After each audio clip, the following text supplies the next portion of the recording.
สวัสดีพี่น้องอีซีทุกท่านเนาะวันนี้ผมเกษตรพาเพลินพี่น้องกับพามาเบิงเจ้าน้องหมูคือเก่าพี่น้องมื้อนี้ให้กินน้ำรอบแรงเดี๋ยววันรอบบ่าย4 โมงพี่น้องก็คือห้ามมันไหลขันไวโดนห้ามอันจีเสียได้นะก็เลยให้กินไปแต่ว่ากระบอกทิมมันนากีดพี่น้องส่วนผสมก็ใส่ห้ำผสมมันมักอีดก็สลับสับเปลี่ยนไปบางวันหรือบางเวลาก็ให้กินห้ำล้วนๆนะแต่ว่าการกินห้ำนี่มันก็เฮ็ดให้หมูนั่นกินน้ำลายพี่น้องโดยเฉพาะห้ำล้วนๆนี่หมูยามเพิ่นกินนี่เพิ่นสิกะหายน้ำเป็นพิเศษผมเคยให้กินมันมากีดดิแต่ว่าเพิ่นบอกให้กินน้ำก็เนื่องจากมันมากีดน่ะมันก็มีน้ำหลายเนาะแต่ว่าบางวันลองให้กินทำล้วนๆนี่หมูก็สิกินน้ำเรียกว่ากินน้ำดีนะดูดน้ำมือหนึ่งนี่ประมาณ10 ลิตรนี่น่าจะบ่พอถ้าให้กินทั้งวันนะมันแม่ไล่แม่ดักกินดีเลยสวบเอาพุ่นนะซึ่งอันนั้นท้องแกพี่น้องกะหมูเนาะจังว่าละเพิ่นลูกในท้อง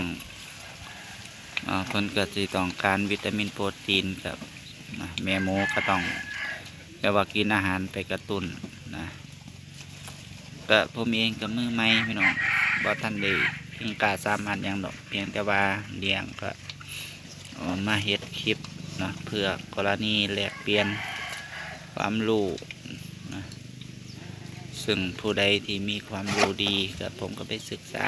นะผู้คนประสบความสำเร็จมาก่อนนะในการเลี้ยงหมูแต่ว่าผมมันมีเป้าหมายอยู่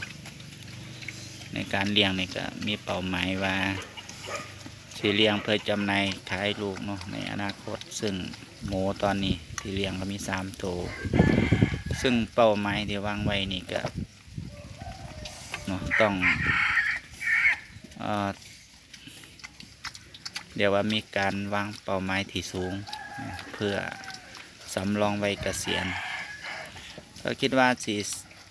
สะสมแม่พันธุ์อย่างบ่ได้เลย10 ตัวนะในอนาคตนี้นะซึ่งแรกๆนี่ก็อาจจะต้องลงทุนจักหน่อยเช่นเวลาอาจจะต้องใส่หลายเดือนหลายปีนะแต่ว่าแม่หมู2 ตัวนี่ถ้ามีความอดทนเลี้ยงอยู่ประมาณสัก2 ปีเนี่ยก็จะได้เห็นหมูหลาย10 ตัวอยู่เนี่ยนะอันนี้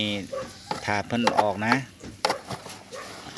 กรณีถ้ามันออกปีละ10นี่2 เม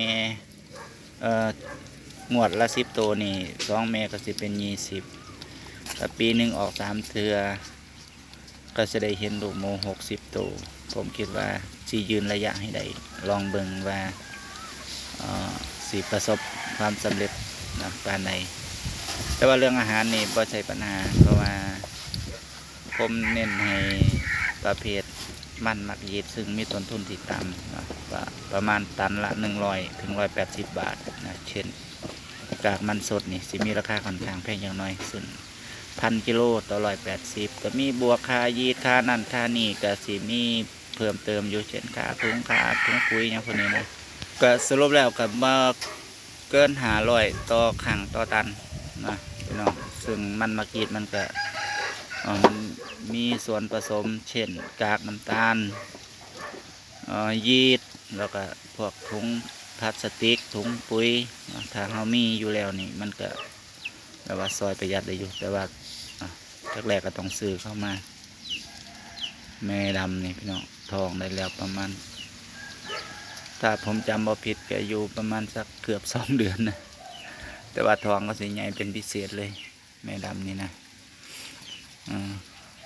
เพราะว่าตอนที่เขาติดสัตว์นะก็ปล่อยถิ่มไว้อยู่ประมาณ3 วันซึ่งให้เขาตกไข่นะหมูถ้าติดสัตว์เลยท ท่าที่ผมรู้มาจากเพื่อนๆนะที่เลี้ยงถ้าเพิ่นติดจัดเลยทับเลยลูกสิบโรกเพราะว่าเขาบัทันได้ตกไข่หลายนะก็เป็นการเรียนรู้จากเพื่อนๆมาก็เลยมาบอกพี่น้องให้ฟังนะสำหรับวันนี้มื้อนี้ผมเกษตรพาเพลินพี่น้องเนาะก็มีความรู้เล็กน้อยนะที่มาบอกให้พี่น้องได้ฟังแล้วก็มาอัปเดตให้พี่น้องได้เบิ่งได้เรียนรู้เป็นระยะนะนี่พี่น้องหมูมี3 ตัวเด้อนี่แม่ดำอันแม่ลายบางผุนเป็นตัวผู้พะนะย่างวนไปวนมาสำหรับมื้อนี้คลิปนี้เนาะผมเกษตรพาเพลินเนาะพี่น้องต้องขอบพระคุณทุกการรับชมหากว่าคลิปนี้ดีมีประโยชน์เนาะก็ฝากกดไลค์กดแชร์เพื่อเป็นขวัญกำลังใจเนาะ